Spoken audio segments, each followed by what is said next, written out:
All right, let's talk about that blue sky. Betsy Kling, how long are we going to see it?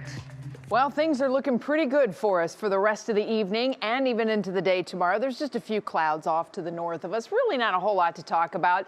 And all in all, the comfortable temperatures are going to continue. As you can see, those few clouds sticking around will be in the 70s as we head through the rest of the evening, dipping back into the 60s late tonight. It's warmer farther to the south. You can really start to see the influence of the lake, right? So we get the little cooling influence of the northeasterly breeze coming in right along the lakeshore area, and that kind of bleeds down a little bit farther to the south in some of the valleys. However, farther south for Worcester, Akron, Canton, Dover, you folks are well into the 80s at this point. But there's definitely a different feel for you folks because we have very humid conditions right along the lakeshore. Again, that is that marine lake influence. While farther south, you can see a stark contrast when it comes to how much humidity is in the air.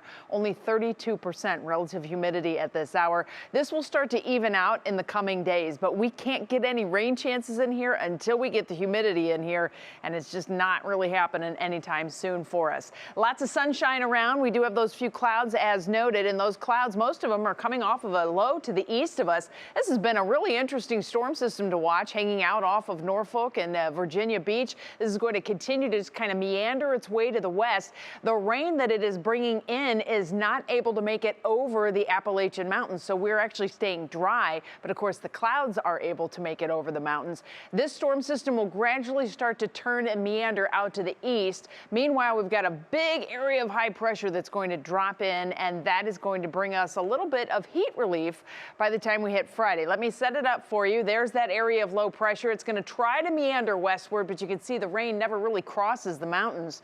So I went through Wednesday here into Thursday at noon, and we are still looking at dry conditions. But off to the north, there are some showers. There's some clouds, and that is going to start to drift southward as we get to Friday. That is a cold front that's going to drop into the area. There's not a whole lot of moisture for this thing to work with, though. So other than just partly cloudy skies, we will be staying dry.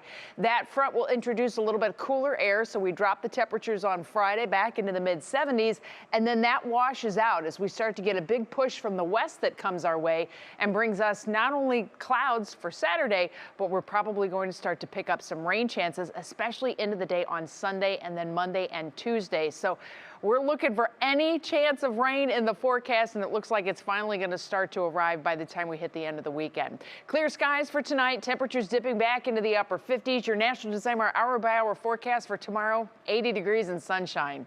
It really is tough to beat, isn't it?